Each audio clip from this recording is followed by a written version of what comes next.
You're listening to a Soul One podcast.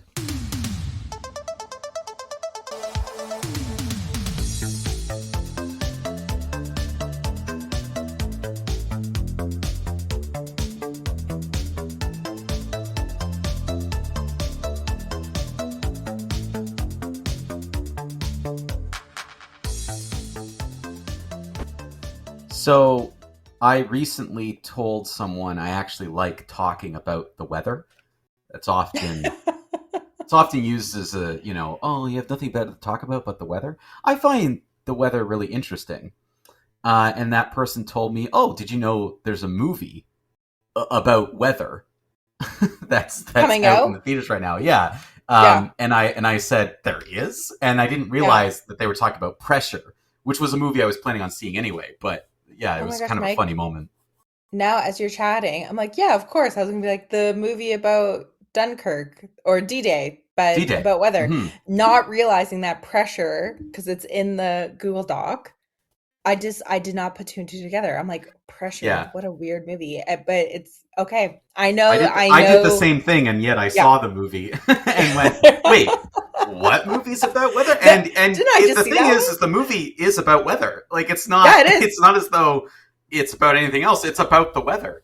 The untold story of the weather that almost undid D-Day. And who knew a movie about weather could be so interesting? Okay, so that's a good initial thought that you have that it was riveting. Yes? Yes, it was riveting. It was very. I thought the way they did the tension was quite good. I did stream this. I will say I rented it on streaming, and I kind of have some regret that I didn't see this in theaters.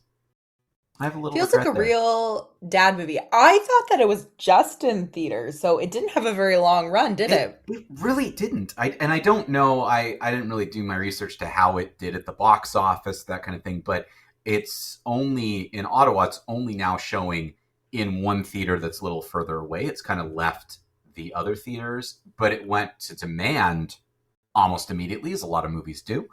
So I rented it, and yeah, it's a little. It's definitely a little bit of a throwback, I would say, to kind of '90s war War movies. movies? Yeah, like I do think it has that feel. The spin that it does, and that it does quite well, is it is about the weather. It's about the Yeah. importance of weather systems, and it's kind of about uh, The a little bit meteor about, the meteorologist. yeah, and a little bit about the style of kind of weather tracking they had then, and new technology. Like Brendan Fraser plays um, Eisenhower, and he's planning D-Day and basically has to decide, am I going to listen to this Andrew Scott's character or not? Nerd. Yeah, this nerd. And basically what's interesting is it actually has a lot of interesting parallels to new technology and the fear and misunderstanding that can sometimes happen. Like, I don't know, Taylor, what you've sort of experienced in your work life, but I know that I've many times walked into new jobs or new situations and been the young person who understands and is comfortable with technology to a degree that others are not. Like, even like, oh, Google Docs, we should be using that, and hearing people say, well, that's not secure. Well, it's as secure as anything else, and I think that's a comfort thing, right? So Andrew Scott's character is comfortable and understanding of new technology, whereas Brendan Fraser does play a character who's older.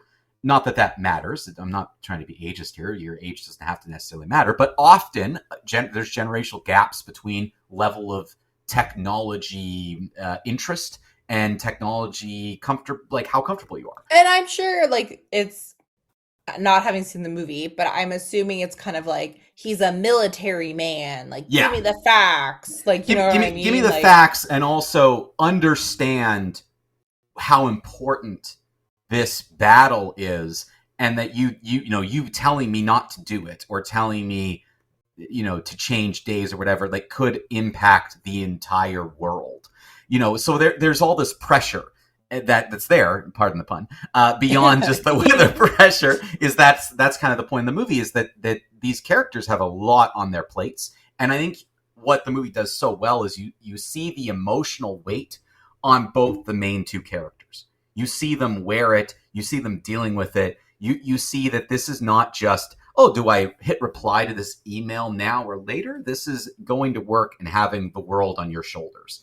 And I thought that's one thing this movie did quite well, is both Brendan Fraser and Andrew Scott really did a great job of acting these two roles. They're good actors. Yeah, and just kind of no notes, as they say in the business. If you're it's sort of, Taylor, this is sort of an inside theater thing where no notes was often said for a long time as like, oh, perfection. But really, no notes actually means you're so far gone, I have nothing to say. I have nothing to say to you. So I'm using it kind of ironically, because I am using it the way that the people think it should be used. I don't have much to say about Brendan Fraser and Andrew Scott's performance because it was so good. Like, what are you going to do? Are you going to really change that? They both did a great job. Is this part of the Brendan Fraser renaissance? Well, I think so. I know there's been some things he's done that have been hit and miss since kind of quote unquote returning, but this is a great performance from him. Brendan Fraser, I've always thought was very good.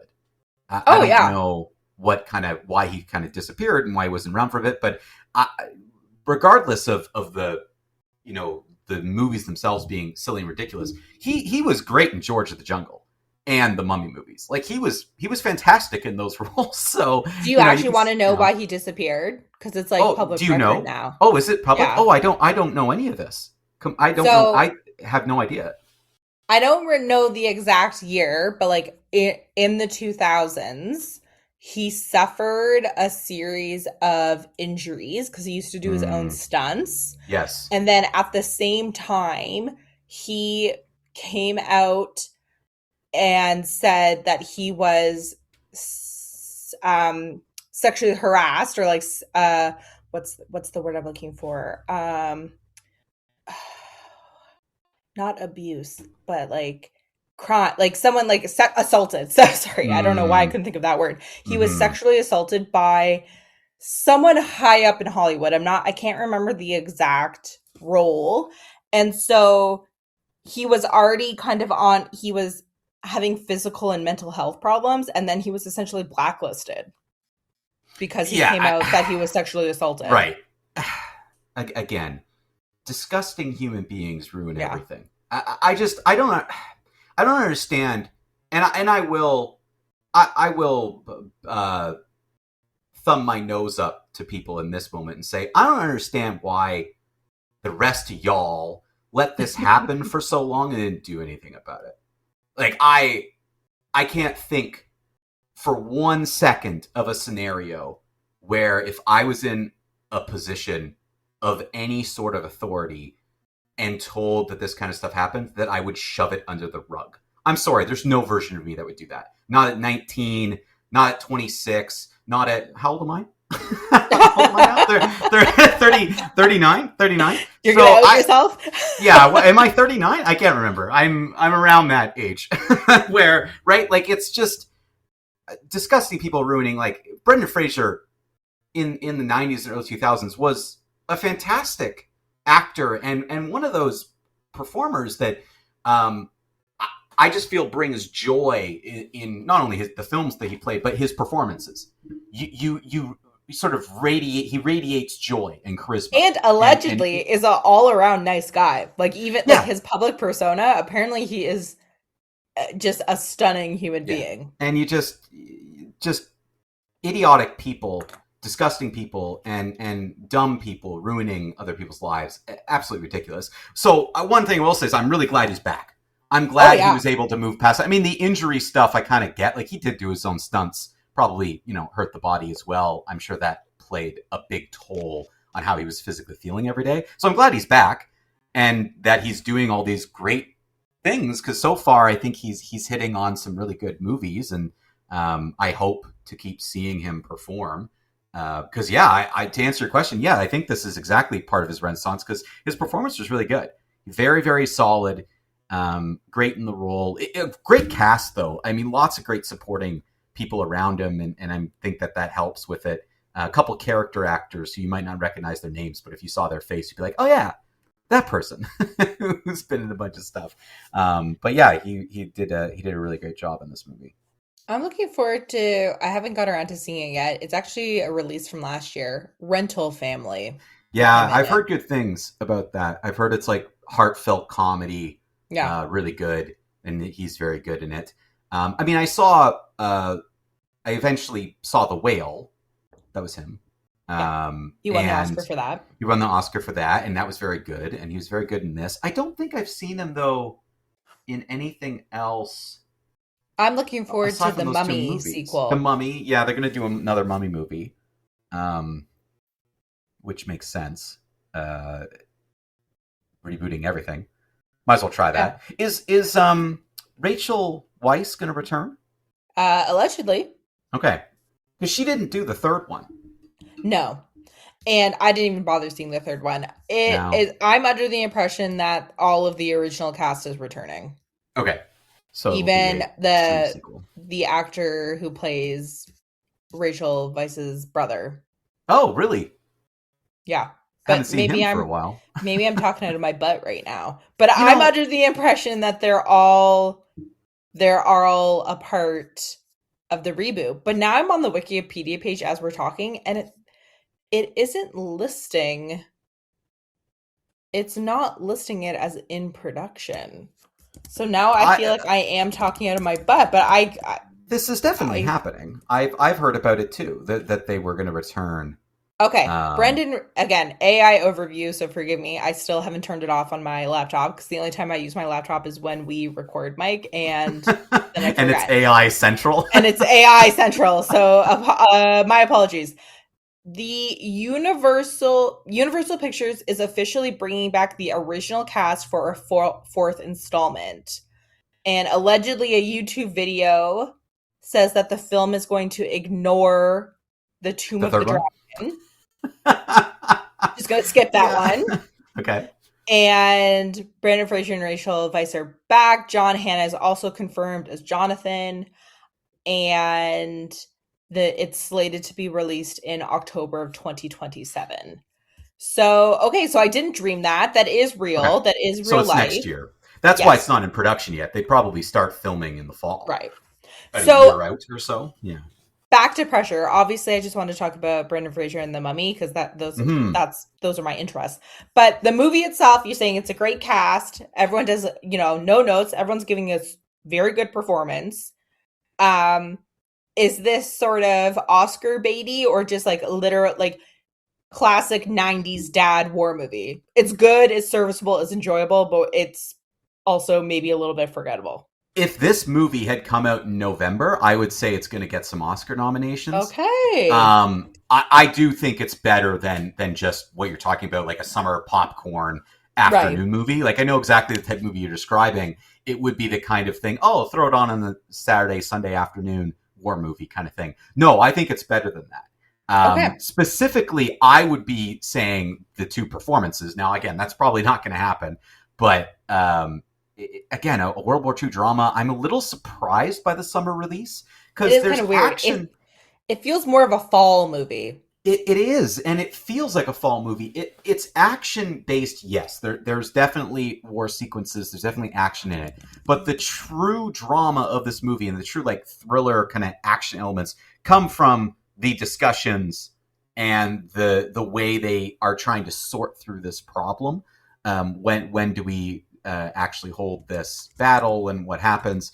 And I'm just very surprised it wouldn't be a fall release. That being said, again, they probably thought big war movie, put Brendan Fraser in it. Maybe we'll get, a good audience out to it. I'm seeing the critic scores and audience scores are quite high. So people agree with me. They seem to have liked this movie. It's just not a lot of people went to see it. But even I'm looking at the IMDb score. It's like 7.5 out of 10. That's pretty high for IMDb, right? So, yeah. This wasn't released because you're only seeing it on streaming now in June. I think it must have had a maybe April or May release date. I believe it was May because it's technically part of the summer season and summer kicks off in May. So I think it It's was like also, a it's May weird that movie. they released in May because D-Day happened in June. So you think that they would have released it for war buffs in the month that the event actually happened, but maybe that's Yeah, getting too so in meta. Canada, we got it May 29th. In the US, they got it 2 weeks earlier. So yeah, it was even like middle of May Weird. in the US. Weird. And it And was, I just yeah, also like, want to why do a would you do that? quick Yeah. um I want to do a quick revision in real time. I initially referred to D-Day as Dunkirk. Those are two different, Very much I two know different things. Yeah. the war Mhm. buffs are going to come for me for that. Yeah. So I just wanted No. to I know they're, correct yeah. I know myself. they're different. Yeah, no, very much two Um different things. Yeah. Yeah. yeah, but anyways, so yeah, weird release date. Okay. And the cinematography, I mean, it's largely the from the trailer I saw, it's largely the lead up to the event. Like, That's this some war right. movies are about like the actual invasion. That's So like right. you get a There lot of are war sequences though. Like okay. they do cut in war sequences. There's like a lead up to D-Day battle that happens. So the cinematography is very good. And I don't want to take away anything from the action. It's there and it's well done. I just don't think that's the movie's strength. The movie's Right. strength is these two people locked in a room. Or we see Brendan Fraser a lot in political discussions with other leaders and a lot of leaders from other countries talking to Andrew Scott, giving a little bit of pressure. Right. That's Yeah. I think that's the movie Like is tell us aptly what we named. want to hear, That's right. scientist. Precisely. That's precisely it. And I think, what's really interesting is even though the action sequences add something to the movie, I don't think you needed them as much. Like I was never Hmm. bored. This movie was not boring me. It was really well done. It was well written. It was definitely well directed, well acted, good cinematography. Honestly, if this movie came out in November, I'd be sitting here saying, yeah, there's going to be a couple Oscar nominations. Maybe not. It's not going to get like 15 Oscar nominations, but it might be one of those movies that has, it's got four. It's got four Oscar nominations, right? Like Maybe it's you'll just get like on the sound map. mixing or Which editing or that's why, as I alluded to, I wish I saw this in theaters. I think the sound right. was really well done. There you The go. sound of this movie is great. The kind of connection to the weather equipment and some of the sounds that you're hearing, and kind of the sounds from Earth, I'm kind of the like kind of earthly the sounds, wind. like the wind and sort of like the crackling of the sky, little moments like that, and the different instruments that they were using. Very well done. So I think it deserves it. I would not be surprised at all if it received nominations. I just feel it would have done better in a fall slot. So I don't really get it. And now that you bring up D-Day was in June, I really don't understand this release schedule. Like, why are you putting this movie out in May? I don't really get it. But it was a good watch, and I'm gonna give it a see it. Cool.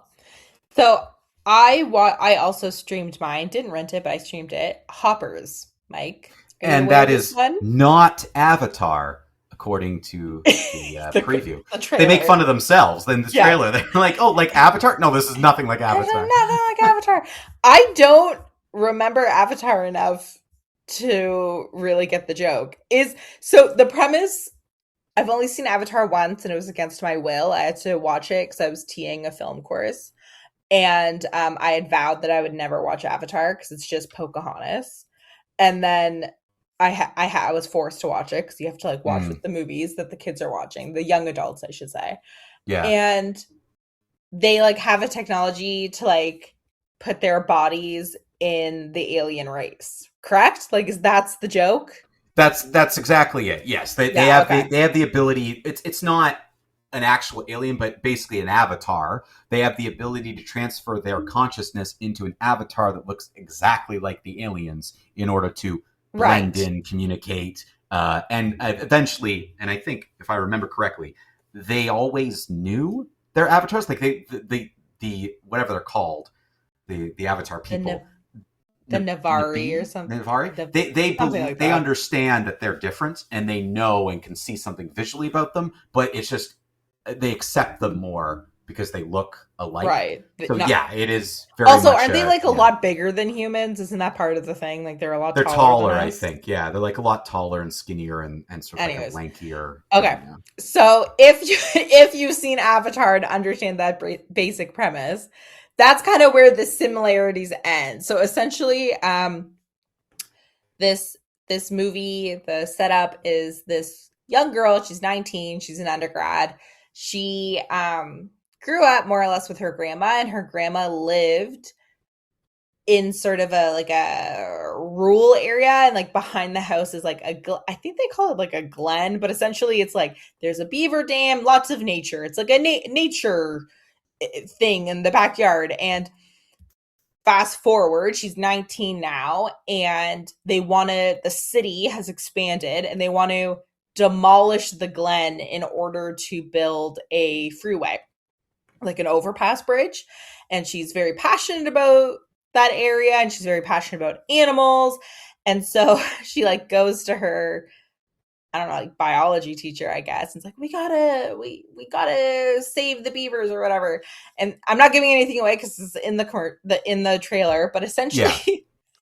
they have the teachers, the scientists, have developed a technology where they make like super realistic robots. They 3D print super realistic robots that like the animals cannot identify as any different.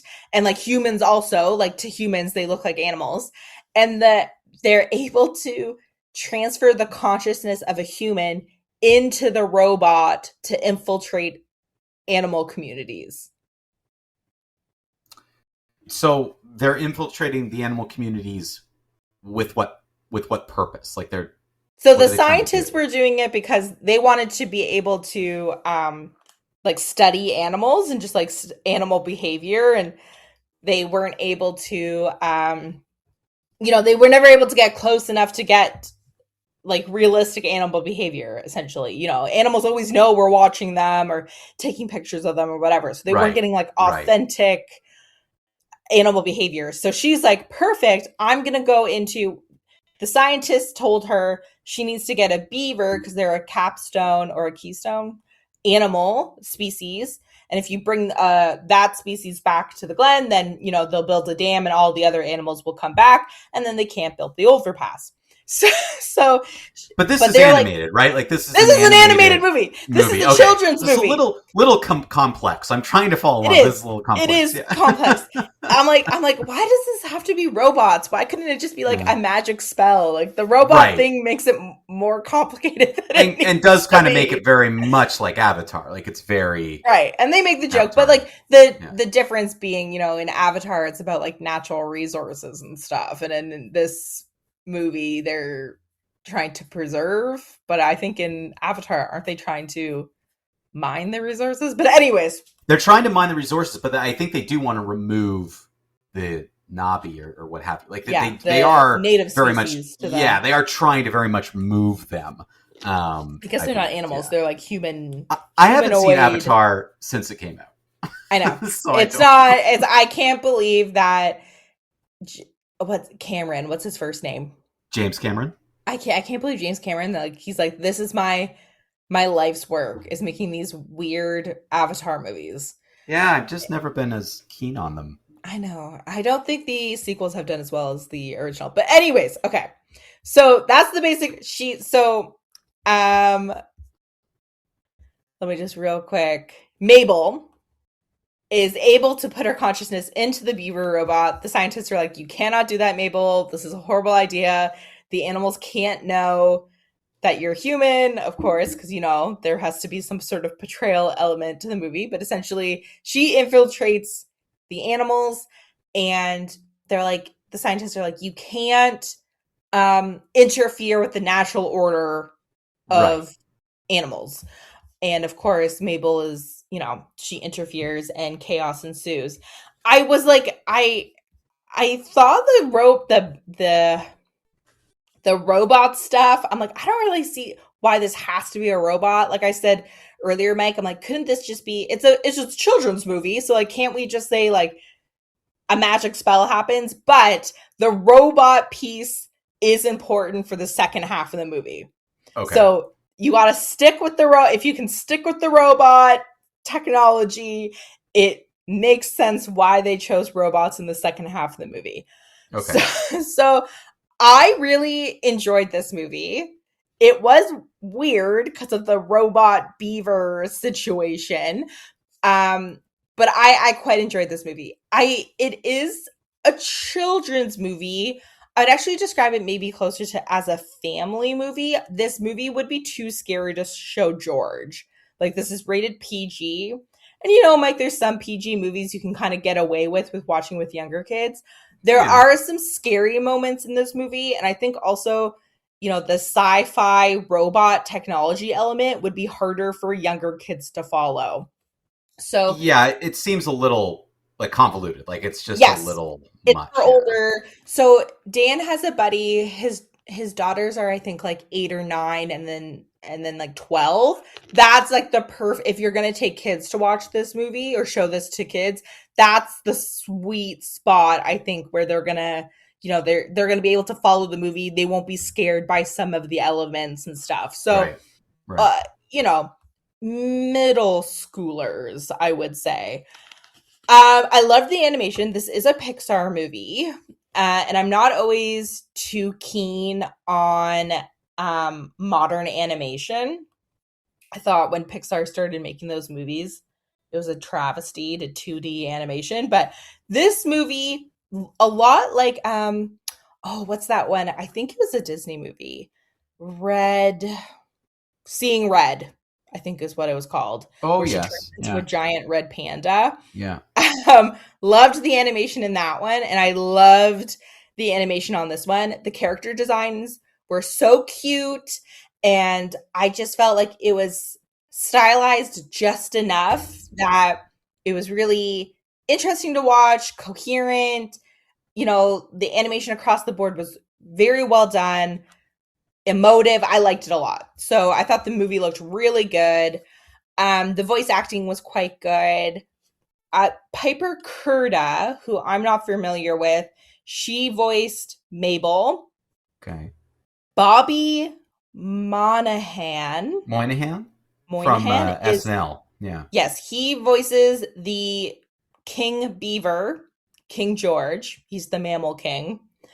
John Hamm is the greedy mayor. Okay. Dave Franco plays Titus, a butterfly, or he starts as a caterpillar and then becomes a king, or sorry, becomes like a butterfly. So someone like a different person voices the caterpillar, but Dave Franco voices the butterfly. It's like, even you could just tell, like, Oh yeah. kind of, you know, it's weird. It's there's weird. a Yeah. there's a bird king and an amphibian king, a fish queen. Meryl Streep is the insect queen, so the mom to Dave Franco when he's a baby. There's also a great white shark named Diane. Dave Franco's a bit of an odd choice because he's someone who has, I would argue, a distinct voice, but not necessarily like a good voice. Not bad, but it worked. It did work? It worked. Okay, because his me. voice is so specific that Yeah. it's kind of like Seth Rogen, right? Like these are just kind of specific voices that you can recognize. It worked for Titus, the insect king. Trust me on that one. I just started a documentary about voice actors. Oh yeah. And it was kind of talking about how a lot of voice actors were upset when Hollywood started to bring in like famous actors. I think sometimes it works, and there are some brilliant actors who are good voice actors, but then sometimes I do feel like it feels a little stunt casty. But it sounds like you're saying this worked. Like he worked. Good. It worked. Could a full-time voice actor have done this movie, like all the parts? You know what I mean? Yeah. Right. And like maybe they should have. You know what I mean? That you would know more, Mike, because you've watched that documentary, or you've started that documentary. I started it, yeah. From my understanding, it used to be being a voice actor was you weren't like a millionaire, but it was a paying gig. That was like you could get into voice acting and pay all your bills and be comfortable. Yeah. And it was his own industry. And then in the 90s, when they started, I think Robin Williams was one of the first ones when he played Genie in Aladdin. That's kind of when like you start seeing this change where Disney starts hiring A-listers. Probably you're right, Mike, as like a draw, you know, like a big name to put on the poster. And essentially it's like gutted that industry. So I think in this case, this movie, all of the voices worked, and it was good casting and good, character direction. But could this have been a job for, a middle class voice actor? Yeah. We should be giving those people work, you know what I mean? But anyways, that's a whole other conversation for another day. But overall, I thought this movie was a lot of fun. I've actually been waiting to see this movie since I saw the trailer for it. I think I saw the trailer for it when Project Hail Mary came out. Oh, And I really? thought Okay. that looks cute and fun. So yeah, this is a see it for me. I think I don't know, Mike, there aren't a ton of recent kids movies or family movies that I think are really good. You know what I mean? Like Yeah. I think we talked about this with the Sheep movie. The mark of a good family movie is that you could see it without kids and adults would still enjoy it and kids would still enjoy it. I think Hoppers is one of those movies. Like I watched it without George and I thought it was a fun, cute movie. So Yeah. I think it's available on Disney now. I think it's well worth a watch. I do caution people that I wouldn't be showing this necessarily to toddlers. There's a particular scene, I don't want to give anything away, but the creatures get together and they start chanting, squash the human, and so like that would be hard to explain to a little kid. Yeah.